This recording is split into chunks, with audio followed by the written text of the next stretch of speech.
नमस्कार, प्रणाम, good morning. Thank you so much for joining us this morning. मैं हूं आपके साथ रचना सिंह और आप देख रहे हैं हमारा मॉर्निंग लाइव शो बिहार बिहान। कार्यक्रम में आगे बढ़ते हैं और गुलजार साहब ने क्या खूबसूरत गीत लिखा है कि ए वतन वतन मेरे आबाद रहे तो, मैं जहाँ रहूँ जहाँ में याद रहे तो, ए वतन वतन मेरे आबाद रहे तो, मैं जहाँ रहूँ जहाँ में याद रहे तो, ए वतन मेरे वतन। हाँ जी, तो वतन का जिक्र आता है, देश का जिक्र आता है तो दिल भर उठता है, रोंगटे खड़े हो जाते हैं, गूज़बम्स होने लगे होंगे मुझे लगता है, आई एम श्योर आप सभी को, क्योंकि जब भी देश का जिक्र आता है, हमारे सैनिकों का जिक्र आता है तो दिल भर उठता है और फ़ख्र से कलेजा जो है वो चौड़ा हो जाता है। और आपको बता दूं कि आज का जो दिन है वो बहुत ख़ास है, बहुत ज़रूरी है हम सभी के लिए, और इस दिन को सेलिब्रेट किया जाना बहुत ज़रूरी है क्योंकि आज है सशस्त्र सेना झंडा दिवस और सेनाओं को सलामी देता हुआ ये आज का जो दिन है हम सभी के लिए बहुत ज़रूरी है, बहुत ख़ास है। क्यों इस दिन की इतनी महत्ता है और क्या है ये पूरा का पूरा दिन और कैसे एक आम व्यक्ति इसमें भागीदार हो सकता है, अपनी सेना के साथ बढ़ चढ़कर कदम बढ़ाकर उसके साथ काम कर सकता है, इसी विषय पर आज हम बात करेंगे। और बात करने के लिए आज हमारे साथ हमारे स्टूडियोज़ में मौजूद हैं सुरेश कुमार भारद्वाज जी, जो पूर्व डीजीपी रहे हैं बिहार के। सर, बहुत बहुत स्वागत है आपका हमारे कार्यक्रम में। धन्यवाद सर। सबसे पहले हम ये समझना चाहते हैं कि आखिर ये इस दिन को मनाने की क्या ज़रूरत महसूस हुई। कई सारे दिन हैं, सेना के और भी दिवस हैं, लेकिन सशस्त्र सेना झंडा दिवस मनाने की क्या ज़रूरत महसूस हुई? सबसे पहले तो मैं दूरदर्शन के जितने भी दर्शक हैं उनको आज सशस्त्र सेना झंडा दिवस की बधाई देना चाहता हूं। और मैडम देखिए, ऐसा है कि ये सशस्त्र सेना झंडा दिवस 7 दिसंबर को मनाया जाता है। दरअसल जब पहले प्रधानमंत्री पंडित जवाहरलाल नेहरू थे तो उनके नेतृत्व में एक कमेटी का गठन किया गया था 28 अगस्त 1949 को।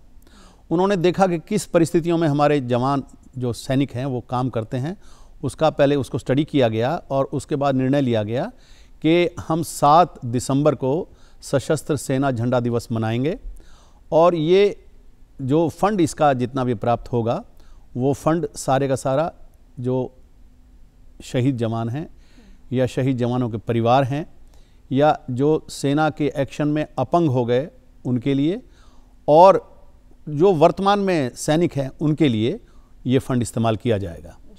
यानी एक फंड सिस्टम की शुरुआत जो है वो इसी समय से हुई थी। लेकिन हम एक और बात समझना चाहते हैं सर कि जब भी सेना का जिक्र आता है, देश के सैनिकों का जिक्र आता है, तो क्या कोई एक दिन ही इतना महत्वपूर्ण है या हर दिन इसका सेलिब्रेशन होना चाहिए, या फिर जो हम बात करते हैं कि आर्म्ड फोर्सेस और आम नागरिक की उनकी एक दूसरे के साथ भागीदारी और साथ ही साथ इस दिन का सेलिब्रेशन क्या एक ही दिन होना चाहिए?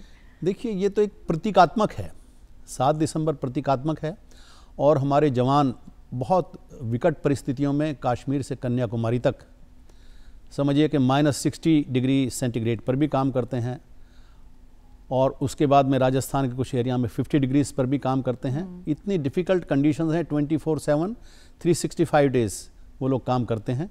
इसलिए उनकी कृतज्ञता तो हमको साल भर ही उनके प्रति हमको कृतज्ञ रहना चाहिए। लेकिन ये प्रतीकात्मक है कि इस दिन से हम लोग शुरुआत करें कि भाई जवानों के लिए जो भी हम योगदान दे सकते हैं, जो भी फंड हम इकट्ठा कर सकते हैं वो इकट्ठा करें। जी जी सर, सरकार इस तरफ कैसे पहल कर रही है अगर हम इसे समझना चाहें तो? जो जैसा कि आपने कहा कि कृतज्ञता का भाव तो रखना ही है, लेकिन उस भाव के साथ जो ज़रूरी चीज़ है वो ये है कि ये जो सैनिक हैं जो देश की रक्षा कर रहे हैं लगातार, उनके जो घर के और भी उनकी जो जिम्मेदारियां हैं उसको वो पूरा नहीं कर पाते हैं। इस तरफ सरकार उनकी कैसे मदद कर रही है और क्या कुछ और मदद कर सकती है? देखिए, सरकार की तरफ से जो सैनिक शहीद होते हैं मतलब अपने एक्शन में, उन सब के लिए बहुत सारी सुविधाएं हैं उनके नेक्स्ट ऑफ द किन के लिए, उनके परिवार के लिए, जैसे एक्स ग्रेशिया पेमेंट है और बहुत सारे उनको फंड्स ऐसे मिलते हैं जो कि करीब 1 करोड़ रुपया हमारे सैनिक को शहीद होने पर मिलता है। रिटायरमेंट के बाद भी उनको पेंशन जो है वो पूरी मिलती है। उसके परिवार को भी, अगर एक्शन में मरा है तो पूरी वेतन मिलेगा, नहीं तो आधा जो है वेतन उसके ऊपर डीए लगा करके पेंशन मिलती है। उसके बाद में अभी उनके लिए पूरी ओल्ड पेंशन स्कीम ही लागू है। अच्छा। जो न्यू पेंशन स्कीम बाकी लोगों के लिए 2003 से लागू हो गई है, तो ये उनके लिए ओल्ड पेंशन स्कीम ही लागू है और 1 रैंक 1 पे का भी प्रावधान हो चुका है। उसके बाद में बहुत सारी और सुविधाएं मिलती हैं, जैसे राज्य सरकार भी उनको अपनी तरफ से, हर एक राज्य सरकार शहीद को कहीं 50 लाख रुपए से लेकर के 15 लाख रुपए तक का फंड मुहैया कराती है। उसके बाद में उनके बच्चों को बहुत सारी फैसिलिटीज़ हैं, पढ़ाई के लिए आरक्षण भी है, नौकरी के लिए भी आरक्षण है।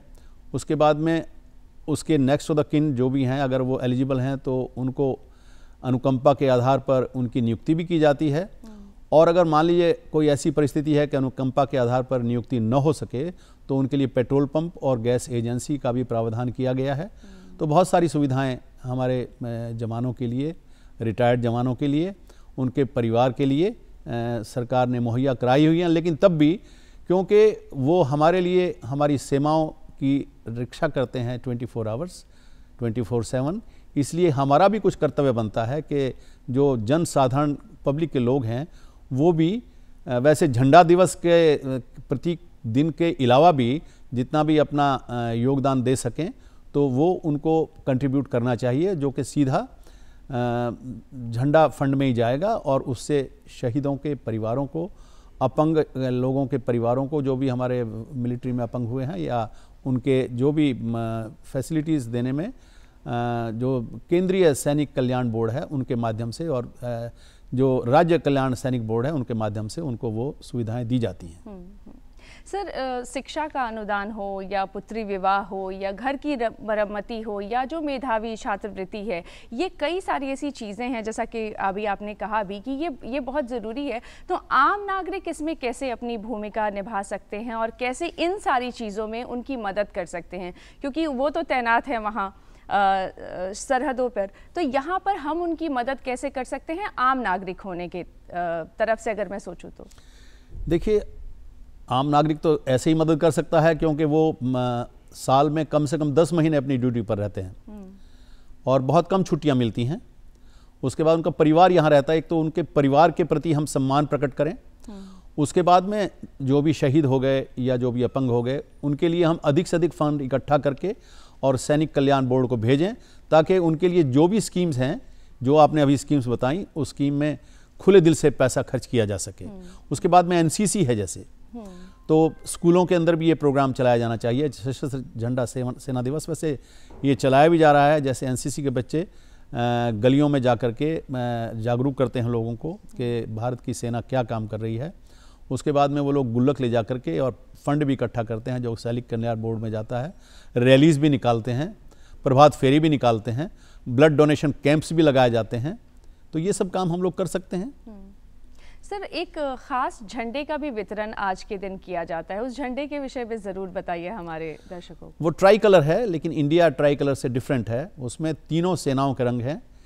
ऊपर लाल रंग है जो कि हमारी थल सेना का है, और बीच के अंदर हमारी जो जल सेना है उसका नीला रंग है, और वायुसेना का हल्का गुलाबी, हल्का ये क्या कहते हैं, नीला रंग है, आसमानी रंग है। तो ये तीनों, और बीच में एक केंद्रीय सैनिक कल्याण बोर्ड का इंसिग्निया है, लोगो है। तो ये झंडा जो है ना वितरित किया जाता है एक इंसिग्निया के रूप में, ताकि लोगों को 7 दिसंबर को कम से कम ये याद रहे कि ये हमारे लिए ये जो सैनिक है इन्होंने अपना सर्वोच्च बलिदान दिया है और देश के लिए ही वो सब कुछ कर रहे हैं, इसलिए इसका वितरण किया जाता है। उसका कुछ नॉमिनल फीस भी रखी गई है, तो वो बच्चों से या जो नागरिकों से वसूल किया जाता है। उसके अलावा भी इसका IFSC कोड और जो भी अकाउंट नंबर है वो भी आप देख सकते हैं, और आप UPI से भी पेमेंट कर सकते हैं, और ये सब सैनिकों के कल्याण के, उनके परिवार के कल्याण के लिए काम में लाया जा सकता है। सर, एक और बात मैं आपसे समझना चाहती हूँ, चूँकि आपने पुलिसिंग में इतना समय दिया है, राज्य में सेना पुलिस के साथ मिलकर के कैसे काम करती है? क्या कुछ ऐसी कहानियाँ या किस्से अगर आपको कुछ ध्यान में है जो आप हमारे दर्शकों से के साथ साझा करना चाहेंगे? कुछ ऐसा जिसमें आर्मी या फिर नेवी या फिर किसी और सेना का कोई भी जो सेना है उसमें से पुलिस की भागीदारी एक साथ जहां हुई हो? देखिए, एक तो इंटेलिजेंस शेयरिंग कम से कम 3 महीने में एक बार वहाँ इंटेलिजेंस यूनिट एक होता है आर्मी में, जो कि पुलिस मुख्यालय से उनकी सीधा जुड़ाव होता है, और आकर के जो पुलिस मुख्यालय का नोडल ऑफिसर है, जैसे आईजी ऑपरेशन है या एडीजी लॉ एंड ऑर्डर है, तो उसके पास उनकी मीटिंग होती है और आपस में वो जो भी इंटरनल सिक्योरिटी के मैटर जो पुलिस हेडक्वार्टर के पास हैं वो सब उनसे ग्रहण करके और वो ऊपर फीड करते हैं। तो एक तो इंटेलिजेंस शेयरिंग का काम हो गया, और उसके बाद में क्या है कि जितनी आपदा, अगर बहुत बड़ी आपदा आ जाए तो वैसे तो एसडीआरएफ एनडीआरएफ है, लेकिन अगर उससे भी बड़ी आपदा आ जाए तो सेना आपदा में भी जो हमारे नागरिक हैं उनको मदद करती है। उसके अलावा लॉ एंड ऑर्डर की अगर बहुत भीषण समस्या हो जाए, यानी कि जैसे हमारी लोकल पुलिस हो गई, आर्म पुलिस हो गई, उसके बाद में पैरामिलिट्री फोर्सेस हो गई, और कभी ऐसी समस्या हो जैसे बहुत भीषण लॉ एंड ऑर्डर प्रॉब्लम हो जाए जिसके अंदर बहुत ऐसा दंगे जैसी स्थिति हो जाए, तो उस परिस्थिति में जो जिलाधिकारी हैं उनको अधिकार है कि वो एक रिक्विजिशन होम डिपार्टमेंट के माध्यम से भेज सकते हैं जो कोर्स हैं उनको, सेना की कोर को, और वहाँ से कॉलम्स डिप्यूट किए जाते हैं। हालांकि वो फ्लैग मार्च करते हैं, लेकिन आवश्यकता पड़ने पर उनको लॉ एंड ऑर्डर ड्यूटी में भी इस्तेमाल किया जा सकता है। अगर ऐसी परिस्थिति बहुत कम आती है, लेकिन कभी ऐसी परिस्थिति आई तो ऐसा हुआ है। एक और बात समझना चाहते हैं सर कि सेना के प्रति ये जो कृतज्ञता का भाव है, जैसा कि आपने शुरू में भी कहा कि वो कृतज्ञता का भाव रखना बहुत ज़रूरी है, उनके परिवार वालों के लिए भी रखना बहुत ज़रूरी है, लेकिन आम जनता के बीच में इसका कैसे इसे फैलाया जाए या लोगों को कैसे जागरूक किया जाए कि जो उनके साथ जो रहने वाले हैं, जो फैमिली मेंबर्स हैं, एक्स सर्विसमैन के भी जो फैमिली मेंबर्स हैं या जो अभी जो काम कार्यरत हैं उनके भी जो फैमिली मेंबर्स हैं, उनके लिए कृतज्ञता का भाव कैसे लाएं, पहली बात। और दूसरी बात यह है कि लोगों को उस तरफ कैसे जागरूक करें कि वो सेना के लोगों के प्रति वो कृतज्ञता का भाव ला सकें। देखिए, हमको जागरूक करना पड़ेगा अपने समाज को कि देश की अखंडता और एकता के लिए हमारे जवान 24 घंटे अपने प्राण न्यौछावर करने के लिए तैयार रहते हैं, और हम जो सुरक्षित हैं वो इसीलिए सुरक्षित हैं कि हमारी सेना चारों तरफ से हमको सुरक्षित रखे हुए है। जो हमारी बॉर्डर्स लगते हैं उनको सुरक्षित रखे हुए है, उसके बाद में जो हमारे एयर बॉर्डर्स हैं उनको सुरक्षित रखे हुए है, उसके बाद में हमारे जल की जो सीमाएं हैं, जो अरब सागर, बंगाल की खाड़ी और हिंद महासागर का जो हमारा इलाका है, उसमें हमारी पनडुब्बियाँ चारों तरफ गश्त लगाती रहती हैं और दुश्मन की एंट्री नहीं होने देती हैं। इतने सजग हैं वो। उनकी सुरक्षा जो उन्होंने हमको सुरक्षा दी, उसी सुरक्षा के मद्देनज़र हम विकास कर सकते हैं। यदि हमारी सीमाएं सुरक्षित नहीं होंगी तो देश बिल्कुल मतलब उबाल पर आ जाएगा और हम कुछ भी नहीं कर पाएंगे। इसलिए हम उनके प्रति बहुत कृतज्ञ हैं, और कम से कम जब एक सेना की टुकड़ी आती है तो उसको हमको सैल्यूट करना चाहिए। कोई झंडे की गाड़ी आती है उसको सैल्यूट करना चाहिए। बच्चों में ये भाव लाना चाहिए कि जो भी जवान आपके सामने आता है उसको आप सैल्यूट करें। और बचपन से ही हमको, जैसे बहुत सारे देश में ये भी है कि वहाँ पर जो भी 16-17 साल का बच्चा है उसको मिलिट्री के अंदर सर्विस देनी है, लेकिन यहाँ पर तो लोकतंत्र है, ऐसा संभव नहीं है। लेकिन तब भी हम अपने बच्चों को प्रेरणा दें कि वो अधिक से अधिक बच्चे मिलिट्री में जाएं और देश की सेवा का जज्बा उनमें पैदा करें। शुरू से ही अगर जज्बा पैदा करेंगे तो एक भावना पैदा होगी, और उनके परिवार के प्रति भी हम जागरूकता लाएं कि वो क्योंकि कष्ट में हैं, उनके परिवार के जो मुखिया हैं वो उनके साथ नहीं हैं, तो जितनी भी हम उनको सहृदयता से पेश आ सकें और जितनी भी उनकी मदद कर सकें, ये झंडा दिवस का जो फंड है उसमें भी हम जितना योगदान दे सकें, जितना दान दे सकें, वो उनके लिए अच्छा रहेगा। जी सर, स्कूल और कॉलेज के लेवल पे किस तरीके के कार्यक्रम आज के दिन किए जाने चाहिए? ऑल्दो किए जाते हैं, लेकिन बड़े लेवल पे किस तरीके के और कार्यक्रम जो हैं वो स्कूल और कॉलेज के स्तर पर किए जाने चाहिए, होने चाहिए लगातार, हमेशा ही, ना सिर्फ आज ही के दिन या ऐसे भी, ताकि बच्चे जो हैं वो सेना के महत्व को ज़्यादा बेहतर तरीके से समझ सकें? देखिए, वैसे तो स्कूल के अंदर चैप्टर्स शुरू की क्लासेस से ही सेना के ऊपर होते हैं, लेकिन तब भी अगर सेना दिवस प्रत्येक स्कूल के अंदर मनाया जाए और जो सेना का झंडा या इंसिग्निया या जो उसका फ्लैग है वो बच्चों में डिस्ट्रीब्यूट किया जाए, तो जैसे हम लोग अपने स्कूल में, हरियाणा में पढ़ता था, तो हमारे स्कूल में जब भी सशस्त्र सेना झंडा दिवस होता था तो 10 रुपये घर से ला करके हम लोग एक झंडे के लिए पेमेंट, अब मुझे नहीं पता 20 रुपये या बढ़ गया है, तो एक मतलब प्रतीक है कि हम सेना के लिए कुछ अपना योगदान दे रहे हैं। उसके अलावा भी जो सक्षम लोग हैं वो जितना अधिक से अधिक फंड दे सकें वो दें। और स्कूलों के अंदर तो नेचुरली सब बच्चों को सिखाना ही चाहिए कि सेना का क्या महत्व है, किस तरह से हमारे देश को सुरक्षित रखते हैं। एनसीसी एयर विंग, उसके बाद में नेवी विंग और पशुपालन विंग भी है, तो ये सब विंग के थ्रू भी हम जागरूकता बच्चों में और समाज में फैला सकते हैं, परिवार के लोगों को सजग कर सकते हैं कि सेना का क्या योगदान रहा है हमारे देश के लिए और हमको उनके परिवारों के लिए क्या करना चाहिए। सर, जैसा कि आपने शुरू में भी चर्चा की थी कि एनसीसी और स्काउट एंड गाइड इस तरीके की चीज़ें जो है वो स्कूल लेवल से ही हैं ताकि बच्चे जो हैं वो मोटिवेटेड फील कर सकें।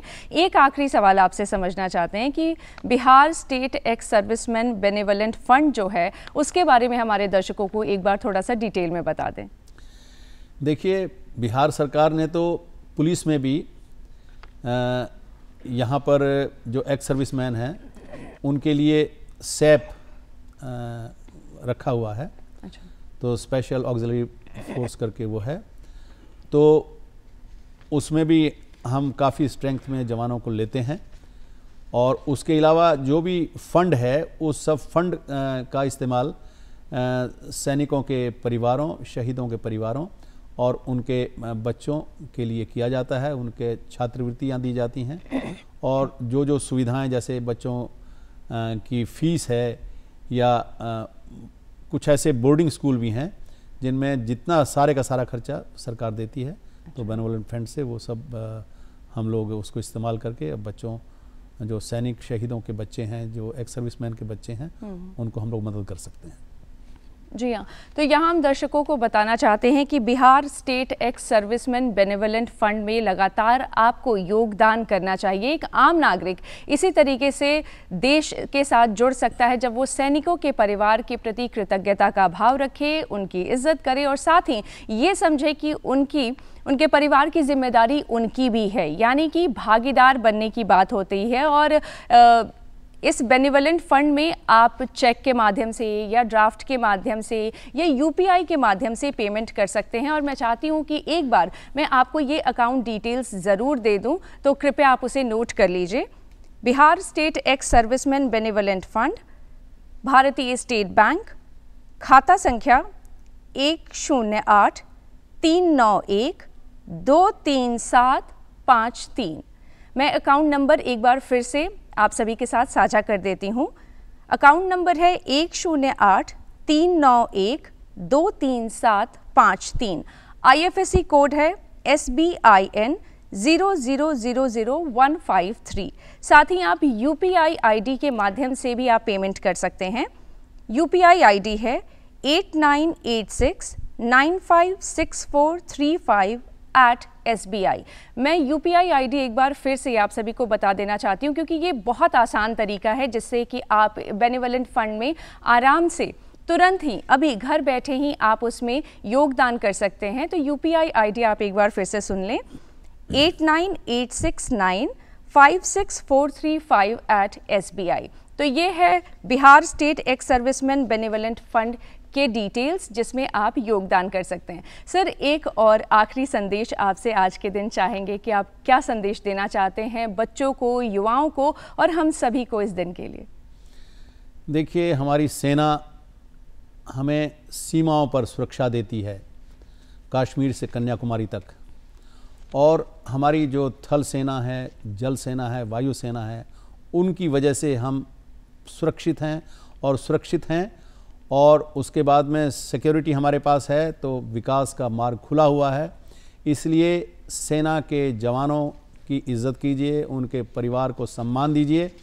और ये जो सशस्त्र सेना झंडा का जो फंड है, इसमें दिल खोलकर आप फंड ट्रांसफ़र कीजिए ताकि हमारे जवान जो हैं और उनके परिवार जो भी हैं उनको एक अच्छा जीवन और बेहतर जीवन मिल सके। ये मैं आप सबसे अपील करता हूं और मैं आशा करता हूं कि आप इस पर ज़रूर अपना योगदान देंगे। धन्यवाद। जी सर, आप हमारे कार्यक्रम में आए, इतना आपने महत्वपूर्ण समय हमारे लिए निकाला और साथ ही साथ आपने दर्शकों को इतनी ज़रूरी बात बताई, इसके लिए आपका बहुत बहुत धन्यवाद। धन्यवाद, थैंक यू। कार्यक्रम में आगे बढ़ते हैं और आप सभी को उस एक शब्द के साथ मिलवाना चाहती हूँ, उससे आपका परिचय करवाना चाहती हूँ जिसे वर्ड ऑफ द ईयर घोषित किया गया है। हर साल ये जो वार्षिक एनालिसिस होता है ना, उसमें ये बात पता चलती है कि कौन सा ऐसा शब्द है जिसे साल का शब्द चुना गया है और ऑक्सफोर्ड डिक्शनरी ने ब्रेन रॉट शब्द को चुना है वर्ड ऑफ द ईयर। और ये बहुत ख़ास बात है। ब्रेन रॉट का मतलब होता है दिमागी सड़ांध। बहुत सारे शोध, बहुत सारे अनुसंधान और गहन अध्ययन के बाद इस शब्द को चुना गया है और शब्द को चुने जाने के पीछे जो ख़ास मकसद रहा, जो उद्देश्य रहा, वो यही रहा कि लोग लगातार स्क्रीन को स्क्रॉल कर रहे हैं, यानी लगातार रील्स देख रहे हैं, लगातार मोबाइल फ़ोन्स पर लगे हुए हैं, जिससे कि उनका दिमाग ख़राब हो रहा है। दिमागी सड़ांध यानी ब्रेन रॉट जो है उसकी समस्या लगातार बढ़ रही है, क्योंकि ये आप खुद भी देख और समझ सकते हैं कि कोई व्यक्ति आज के समय में अपनी बुद्धि, अपनी विवेक का उस कदर इस्तेमाल नहीं कर रहा है, बल्कि वो उसी मोबाइल फ़ोन की जद में आ चुका है और वहीं जाकर के कहीं फंस चुका है, जिसमें से वो निकलने की कोशिश भी कर रहा है लेकिन नहीं निकल पा रहा है। निकलने की कोशिश करना बहुत आसान है, उसका एक बहुत आसान तरीका मैं आपको बताती हूँ। किताबें एक ऐसी चीज़ है जिससे आप उस चीज़ से बाहर निकल सकते हैं, यानी अंधकार से प्रकाश की तरफ अगर आप जाने कि जब भी सोचते हैं तो किताब ही वो स्रोत है, वो जरिया है जिसके माध्यम से आप कुछ अलग सोच सकते हैं, कुछ अलग कर सकते हैं। वैचारिक दृष्टिकोण से अगर मैं बात करूँ तो आप कुछ अच्छा सोच समझ सकते हैं और अच्छा पढ़ सकते हैं। इसी विषय पर आज हम बात करने वाले हैं। आपको बता दूं कि पटना के गांधी मैदान स्थित जो पटना पुस्तक मेला है उसकी शुरुआत हो चुकी है और इसकी शुरुआत 6 तारीख यानी कल से इसकी शुरुआत हो चुकी है। एक लंबा इतिहास रहा है पटना पुस्तक मेला का। क्या है ये मेला, कब से लग रहा है, इसके संयोजकों की इसके पीछे क्या उद्देश्य रहा है उनका इसे बार बार लगाने का और इतने सालों तक लगाए जाने का, और पटना को किताबों के प्रति ये जो प्रेम है वो जागृत करने का काम जो है वो पटना पुस्तक मेला लगातार कई सालों से कर रही है। और इसी विषय पर आज हम बात करेंगे और बात करने के लिए आज हमारे साथ स्टूडियो में मौजूद हैं अमित झा जी, जो संयोजक हैं पटना पुस्तक मेला के। सर, बहुत बहुत स्वागत है आपका हमारे कार्यक्रम में। धन्यवाद रचना जी। तो सबसे पहले हम ये समझना चाहते हैं कि ये कहाँ से ये विचार आया। अगर आप एक संयोजक होने के नाते मैं आपसे जानना चाहूँ कि ये विचार कहाँ से जागृत हुआ, कहाँ से ये लगा कि पटना को पुस्तकों का चस्का लगाने की ज़रूरत है। तो इसकी शुरुआत 1985 में हुई थी। अच्छा। 1985 में, और अभी हम 40वें वर्ष में प्रवेश कर गए हैं। 1985 में इसके संस्थापक श्री नरेंद्र कुमार झा, जो हमारे पिताजी हैं, उन्होंने इसकी नींव रखी थी पटना पुस्तक मेले की। और चूँकि प्रकाशन से जुड़े हुए थे और उन्हें समझ में आ गया था कि बहुत पढ़ता है बिहार, लेकिन एक प्लेटफॉर्म की सख्त आवश्यकता थी जहाँ पे कि प्रकाशकों और लेखकों और पाठकों का एक संवाद स्थापित हो सके। तो उनके दिमाग में ये विचार 1985 में आया और मैंने इस मेले को करीब बचपन से ही देखा और 1998 से मैं इस मेले में संयोजक के रूप में मैं जुड़ गया और अब मेरा भी ये 26वां वर्ष जो है ये हो गया है। यानी लगातार आप इस मेले के साथ जुड़े हुए रहे हैं और आपने पटना को भी डेवलप करते हुए देखा है और साथ ही साथ पटना के पाठकों को भी डेवलप करते हुए समय के साथ आपने देखा है। एक और चीज़ हम समझना चाहते हैं कि पटना पुस्तक मेला जो है वो हर साल किसी न किसी थीम पर आधारित होती है। इस बार की थीम क्या है? इस बार की थीम जो है हमने जो रखी है वो है पेड़, पानी, जिंदगी, पर्यावरण की सुरक्षा अभी, tree, water, life, climate action right now. ये हमने जो सोच के रखा है, चूँकि ख़ास करके इस साल हम लोगों ने देखा गर्मी के मौसम में average temperature across the world जो है काफ़ी बढ़ गया था, 2-3 डिग्री जो मैं पढ़ रहा था। और हमें लगा कि अब बातों का समय ख़त्म हो गया है, एक्शन का टाइम आ गया है। तो उसी को ध्यान में रख के हमने इसकी थीम जो है पर्यावरण को सोच के रखी, पेड़ पानी जिंदगी पर्यावरण की सुरक्षा अभी। जी। और ये पटना पुस्तक मेला इस साल किसे डेडिकेटेड है सर? हर साल आप इसे डेडिकेट करते हैं किसी को? तो जिस दिन से इसकी शुरुआत हुई थी पटना पुस्तक मेला की 1985 में, और 1998 से तो मैं लगातार देखता आ रहा हूँ, तो पद्म भूषण शारदा सिन्हा जी, जिन्होंने हम सभी लोगों का मान सम्मान पूरे दुनिया में बढ़ाया, उनके, और पद्मश्री उषा किरण खान जी जो बहुत मशहूर लेखिका थी, उनको समर्पित हमने किया है इस बार का पुस्तक मेला। उनका आशीर्वाद और स्नेह हमेशा से मिलते रहा है, मैं बचपन से ही मुझे भी मिलता रहा, तो हमने कहा कि सबसे एप्ट वही होगा इन दोनों के नाम से पटना पुस्तक मेले को समर्पित करना। एक और बात अब समझना चाहते हैं सर पाठकों के दृष्टिकोण से, कि कौन से ऐसे लेखक हैं, कौन से ऐसे प्रकाशक हैं जो आ रहे हैं इस साल? कितने प्रकाशन हमें यहाँ पे इस साल देखने को मिलेंगे अलग अलग स्टॉल्स पे? अगर प्रकाशकों की बात करें तो 100 प्रकाशक करीब आ चुके हैं पटना पुस्तक मेले में, और जहाँ तक लेखकों की बात करें तो इस पटना पुस्तक मेले में मुझे लगता है करीब 50 से 60 नए लेखकों की किताबों का लोकार्पण जो है हो रहा है। हमारे 2-2 मंच बने हुए हैं वहाँ से। और यहाँ तक किताबों की बात करें अगर उनकी संख्या की, तो मैं एक रफ़ एस्टिमेट दे सकता हूँ कि करीब 15 से 20 लाख अलग किताबें पटना पुस्तक मेले में उपलब्ध रहेंगी। जी सर, कल जैसा कि मैं पुस्तक मेले को देख भी रही थी, तो अलग अलग मंच बने हुए हैं, और मंच इस बार बड़े ख़ास नज़र आ रहे हैं सर। मोहल्लों के नाम पर मंच है, ये कहाँ से विचार आया, और मंचों के अलग अलग नाम कौन कौन से हैं, कैसे हैं, ज़रूर बताइए हमारे पास दर्शकों को। ये दरअसल मैं जयपुर लिटरेरी फेस्टिवल में या लखनऊ में बहुत सारे लिट फेस्ट में जाता रहता हूँ, तो ये विचार दरअसल वहीं से मुझे आया जब मैं वहाँ गया हुआ था, और मैंने देखा कि वहाँ पे जो भी ऑर्गेनाइजर्स थे उन लोगों ने अपने शहर के जो नामी मोहल्ले थे, लखनऊ में गया हुआ था चारबाग और इस तरह का नाम जो उन्होंने रखा था, तो हमने कहा कि जब हमारा इतिहास तो सबसे पुराना है, 40 वर्ष हो गए, बट क्यों ना हम भी उसी तरह से पटना के सभी मोहल्लों को, सभी रोड्स का नाम रखें। एक उससे बहुत अपनापन की फीलिंग जो है का भाव आता है। जी। और आज तक जबकि मैं देखता रहा हूँ हमेशा पटना पुस्तक मेले के बारे में, खास कि रोड पे जो भी कभी मिलते हैं लोग, तो ये मुझसे हमेशा पूछते हैं अपना वाला पुस्तक मेला कब लग रहा है। तो वो एक अपनत्व की फीलिंग, तो मैं हमेशा कहता हूँ कि हम लोगों ने दरअसल यही कमाया है। ये जो अपनापन पटना बुक फेयर को 40 वर्षों में लोगों ने दिया, आज 40 वर्षों में मेरे ही घर में 4 पीढ़ियों ने इस पुस्तक मेले को देख लिया। हमारे नाना, हमारी माँ, हमारी दीदी और हमारे भांजे ने, तो मतलब हमारे घर में, और ऐसे ही सभी घरों में मुझे लगता है कि 2-3 पीढ़ियों ने तो ज़रूर पटना पुस्तक मेले को देखा है। और सर जैसे ही सर्दियों का मौसम आता है, नवंबर से दिसंबर की तरफ जैसे ही हम बढ़ते हैं, तो दिल में अब वो कौतूहल शुरू हो जाता है कि अपना वाला मेला, पटना पुस्तक मेला कब लगेगा और उसकी डेट्स कब आएंगी। इस चीज़ को लेकर के तो एक कौतूहल जो है वो हमेशा से बना रहता है।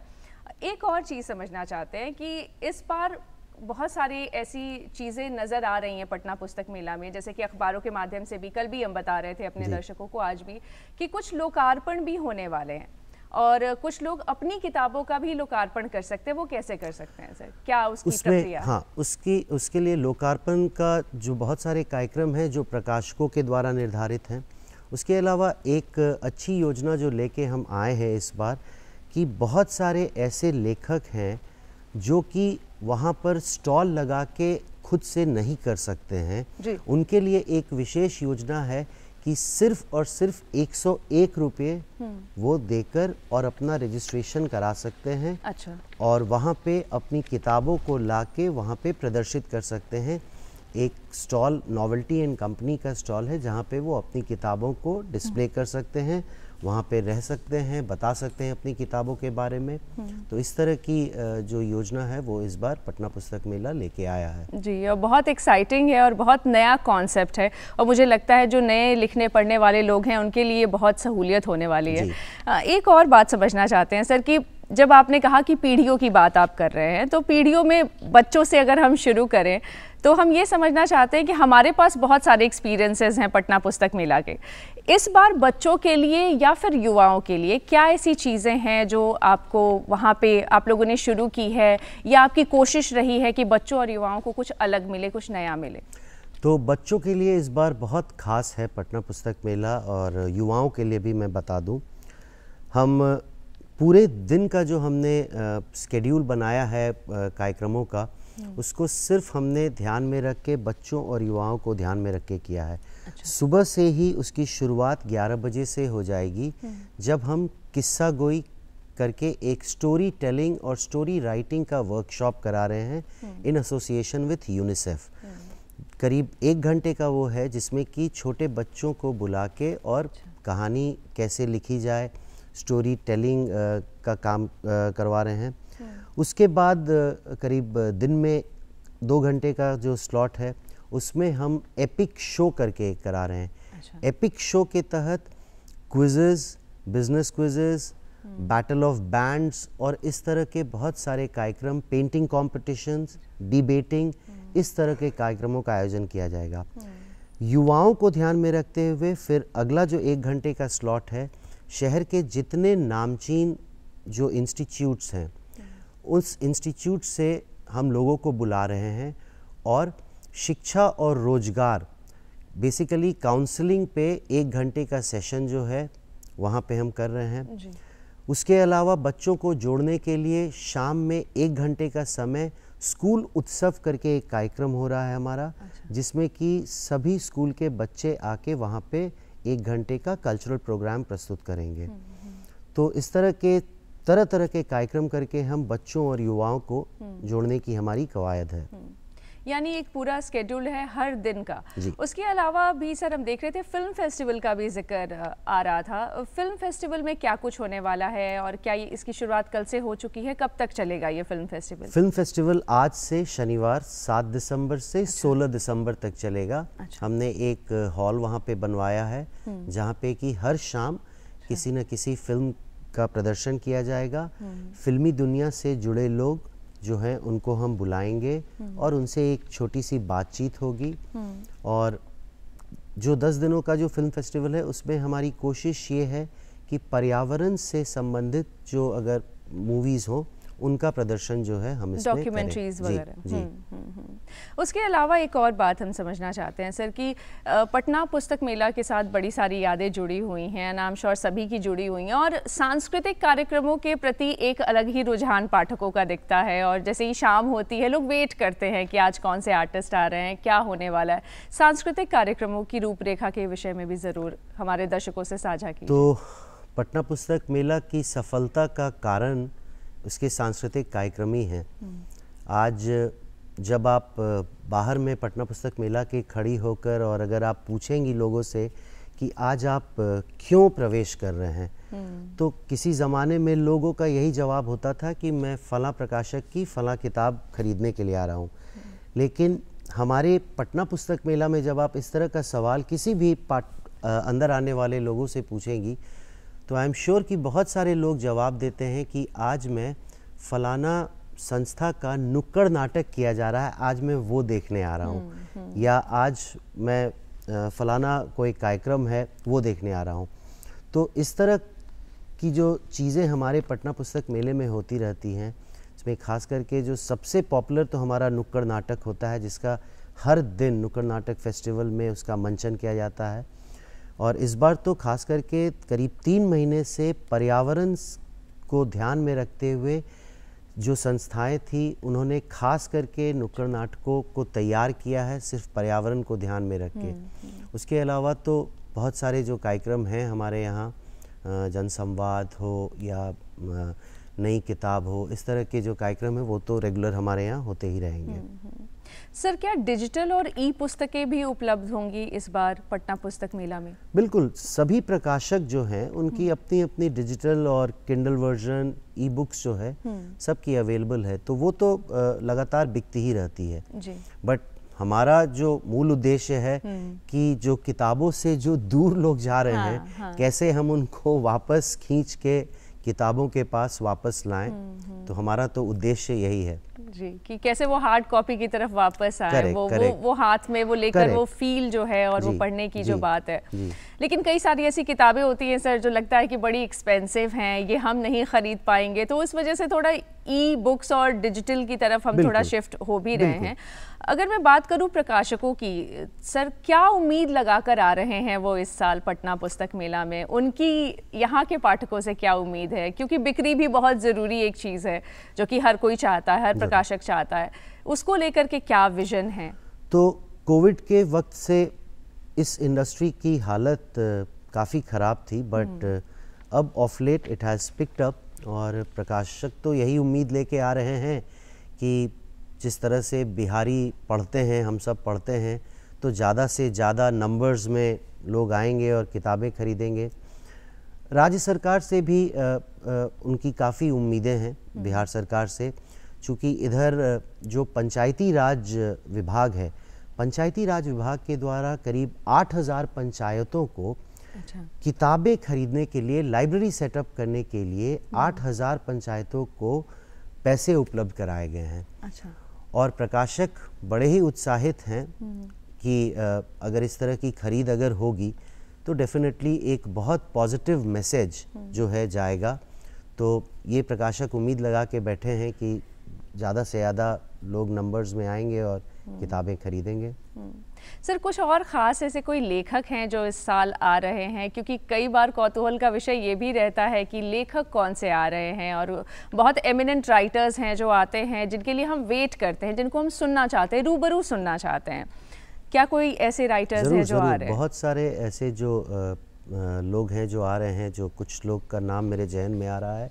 प्रताप सोमवंशी जी हैं, यतेंद्र मिश्रा जी हैं, सच्चिदानंद जोशी हैं, अनंत विजय हैं, अंजुम शर्मा जी आ रहे हैं, उसके अलावा ऋषिकेश सुलभ जी हैं, अवधेश प्रीत जी हैं। तो बहुत सारे ऐसे जो ये बड़े नाम हैं जो कि मेले में आ रहे हैं, अपनी उपस्थिति दर्ज कराएंगे जी। और किसी खास किताब का कोई लोकार्पण भी होने वाला है सर? कोई ऐसा जो, हालांकि तो होंगे ही बाकी सारे, जैसा बहुत कि सारी किताबें हैं जी, बहुत सारी किताबें हैं जिनका लोकार्पण है। एक डॉक्टर एन.के. सिंह की किताब है डायबिटीज़ के ऊपर, एक महामारी का जो रूप ले चुकी है डायबिटीज़, उस पे एक किताब है जो इसका कि लोकार्पण 12 दिसंबर को तय हुआ है। तो वो एक मेरे दिमाग में भी आ रहा है। ऐसे तो बहुत सारी किताबें हैं, प्रकाशन संस्थान की किताबें हैं, प्रभात प्रकाशन की किताबें हैं, राजकमल की किताबें, वाणी की किताबें, जिनका कि नई नई किताबें। और ख़ास करके इधर पटना पुस्तक मेले का योगदान ये रहा है कि बहुत सारे बिहारी लेखकों को बड़े बड़े प्रकाशनों ने दरअसल छापना मौका दिया, शुरू किया। तो बहुत सारे किताबें हैं जिनका लोकार्पण जो है पुस्तक मेले में होगा जी। एक और सवाल है सर इस चीज़ को लेकर के कि आप पटना पुस्तक मेले का क्या उसका क्या एक विज़न आप लोग लेकर के चल रहे हैं इस साल और आगे आने वाले सालों में भी? क्योंकि ये बहुत ज़रूरी है कि जब तक आपके पास एक विज़न नहीं होगा तब तक आप इसे कंटिन्यू नहीं कर पाएंगे। जैसा कि आपने शुरू में भी कहा कि आपके फादर के पास वो विज़न था, प्रकाशन से जुड़े थे और फिर आप भी जुड़ गए। क्या एक विज़न आप पटना के लोगों के लिए या पूरे बिहार वासियों के लिए आप सोच रहे हैं इस पूरे पटना पुस्तक मेला के दौरान? पटना पुस्तक मेला का विज़न एक ही है कि जिस तरीके से लोग धनतेरस के दिन, दिवाली के ठीक पहले धनतेरस के दिन कुछ नया सामान कुछ ऐसे खरीदते हैं, या वो अक्षय तृतीया, ये तो पटना पुस्तक मेले का एक ही विज़न है कि उसी प्रकार से सरस्वती पूजा जो होती है उसके पहले हर एक आदमी एक किताब खरीदे, किसी भी तरह की किताब अपने रुचि के हिसाब से। तो अगर शॉर्ट में बताऊं तो पटना पुस्तक मेले का यही विज़न है कि सरस्वती पूजा के पहले हर एक आदमी एक किताब खरीदे। और किताबों से जो जुड़ाव और जो लगाव है सर, वो हर किसी का ही है, हर बच्चे का ही। लेकिन वो अलग बात है कि हम थोड़ा अब उससे दूर होते जा रहे हैं। किंडल और जो डिजिटल जब से हो गई है चीज़ें, तब से थोड़ी मुश्किल तो हो गई है। एक और चीज़ समझना चाहते हैं कि जो बिहार है वो प्रतियोगी परीक्षाओं की तैयारी करने वाले छात्र छात्राओं का बिहार है ये, और ऐसे में उनके लिए क्या कुछ ऐसी चीज़ें हैं जो वहाँ उन्हें देखने या पढ़ने को मिल सकती हैं? क्योंकि जो तैयारी करते हैं वो चाहते हैं कि कुछ ऐसी चीज़ें वो ख़रीदें, कोर चीज़ें ख़रीदें जो उनके विषय से संबंधित हो, जो उनके विषय में ज़्यादा बेहतर तरीके से उन्हें काम आए। बाकी तो फिक्शन या उसके अलावा नॉवेल्स तो हैं ही। बिल्कुल, तो कॉम्पिटिटिव बुक्स के जो प्रकाशक हैं, बहुत सारे प्रकाशक भी पटना पुस्तक मेले में आए हुए हैं, जहाँ से जो प्रतियोगी परीक्षाओं की जो तैयारी कर रहे हैं उनके लिए खास करके वो लोग आए हैं। सर, मेले का जब भी जिक्र होता है तो कुछ खाने पीने की चीज़ों का भी जिक्र होता है, और लगता है कि मेला तब तक अधूरा है जब तक आप कुछ खाकर वापस नहीं आते। क्या कुछ तैयारियां हैं उसकी? बहुत सारी, क्योंकि मैं खुद भी खाने का बहुत शौकीन हूँ, तो उसको ध्यान में रख के जो है वहाँ पे चाय, कॉफ़ी, बिहारी कुजीन, लिट्टी, चाट, इस तरह की सभी चीज़ें उपलब्ध हैं। डोसा, चूड़ा, घुगनी, इस तरह की बहुत सारी चीज़ें उपलब्ध हैं कि जब आप घूम के थक जाएं तो आप जाके उसका भी आनंद उठा सकती हैं। और कुछ रेस्ट करने के लिए भी कुछ ऐसी जगहें हैं जो बनाई गई हैं स्पेसिफिकली, या कुछ सेल्फी पॉइंट्स हैं जहां लोग जाकर के तस्वीरें खिंचवा सकते हैं या रेस्ट कर सकते हैं? क्योंकि मेला घूमते घूमते सर थकते भी हैं, तो रेस्टिंग के लिए भी कुछ है? बिल्कुल, जगह जगह पे बैठने के लिए इंतज़ाम है। और सेल्फी पॉइंट्स की जहाँ तक बात है तो पूरे मेला में ही सेल्फी पॉइंट्स बने हुए हैं, क्योंकि पूरे मेला में हमने पेड़ लगवा दिए हैं। अच्छा। तो उसके कारण एक बहुत ही ग्रीन लुक जो है पटना पुस्तक मेला दे रहा है। हर तरफ आप जाएंगी तो आपको पेड़ लगे दिखेंगे। तो लोग, कल मैं देख रहा था कि लोग जो है हर जगह खड़े होकर सेल्फी खिंचा रहे थे। उसके अलावा जब आप शाम में खास करके जब प्रवेश करेंगी तो ऐसा माहौल है जिस तरह से आप किसी शादी वगैरह में जाती हैं, पूरी बिजली बत्ती और भव्य जो है वो लुक जो है पटना पुस्तक मेला इस बार दे रहा है। तो मुझे पूरी उम्मीद है कि पटना पुस्तक मेला अपने पुराने समय में जो है वापस लौट रहा है। सर, अगर कोई पटना पुस्तक मेला जाना चाहता है जो कि पटना का है या फिर बिहार से है, कैसे पहुंच सकता है वहां तक, ये बताइए। टिकट कैसे खरीदेंगे, टिकट खरीदने का तरीका क्या है, उसके बारे में एक छोटा सा डिटेल हमारे दर्शकों से ज़रूर साझा कीजिए। तो पटना पुस्तक मेला जो लगा हुआ है ये गांधी मैदान के उत्तरी पूर्वी कोने पे लगा हुआ है। प्रवेश गांधी मैदान के गेट नंबर 5 जो कि श्री कृष्णा मेमोरियल हॉल के ठीक सामने है, उससे जैसे ही आप अंदर प्रवेश करते हैं गांधी मैदान में, बाईं हाथ पे लेफ्ट हैंड साइड में पटना पुस्तक मेला लगा हुआ है। जहाँ तक टिकटों की बात है, वहीं पर जो टिकट है, टिकट का कोई भी ऑनलाइन हमने नहीं रखा हुआ है। सो आपको किताबों की दुनिया में आने के लिए आपको फिजिकल टिकट्स ही लेने पड़ेंगे, जो कि काउंटर्स वहाँ पे बने हुए हैं। इस बार एक खास चीज़ है कि हमने 3 द्वार दिए हुए हैं। इस बार एक हमने उद्योग भवन की तरफ से दिया है, जो द्वार है पटना पुस्तक मेले का। एक हमने स्टेट बैंक ऑफ इंडिया की तरफ से दिया हुआ है, और तीसरा प्रवेश द्वार आरबीआई की तरफ से दिया हुआ है। और तीनों तरफ से लोग टिकट्स खरीद के अंदर में प्रवेश कर सकते हैं। अब एक और आखिरी सवाल समझना चाहते हैं सर कि ये पूरी जो तैयारी है, ये 6 तारीख से लेकर के 17 तारीख की जो पूरी तैयारी है, इसमें आप लोगों से अब क्या अपेक्षा कर रहे हैं? जैसा कि आपने कहा कि वो किताबें खरीदें, लेकिन किताबों के तरफ, उस दौर की तरफ वापस जाने के लिए ये जो सारी कवायद हो रही है, ये जो पूरी कोशिश है कि पटना को या बिहार को किताबें पढ़वाई जाएं, उससे ही संबंधित क्या एक मैसेज जो है, इम्पॉर्टेंट मैसेज आप पटना के लोगों को या बिहार के लोगों को देना चाहते हैं? या कई बार तो लोग बिहार के बाहर से भी पटना पुस्तक मेला को देखने के लिए आते हैं, इसकी ये भव्यता रही है या इसकी ये लेगेसी रही है। क्या एक विजन और क्या एक मोटिवेशन है आप लोग का इस मेले के प्रति, और साथ ही क्या आप चाहते हैं यहाँ के पाठकों से? देखिए, पाठकों से तो हम यही चाहते हैं, चूँकि मैंने जैसा बताया कि जो पब्लिशिंग इंडस्ट्री है वो कोविड के समय से उसकी हालत बहुत ख़राब है। तो पाठकों से तो पटना पुस्तक मेला की बस यही उम्मीद है कि वे जम कर आएँ, किताबों का लुत्फ़ उठाएँ, किताबों के अलावा बहुत सारी चीज़ें हैं जो आप को यहाँ पे रोक के रख सकती है। तो जो भी प्रकाशक आ रहे हैं उनकी तो बस वो तो इसी उम्मीद में बैठे हुए हैं, क्योंकि आज देश के 3 सबसे बड़े मेलों में पटना पुस्तक मेले का नाम है और इधर जितने भी मेले आयोजित होते रहे हैं उसमें जो रुझान है वो कम देखा गया है।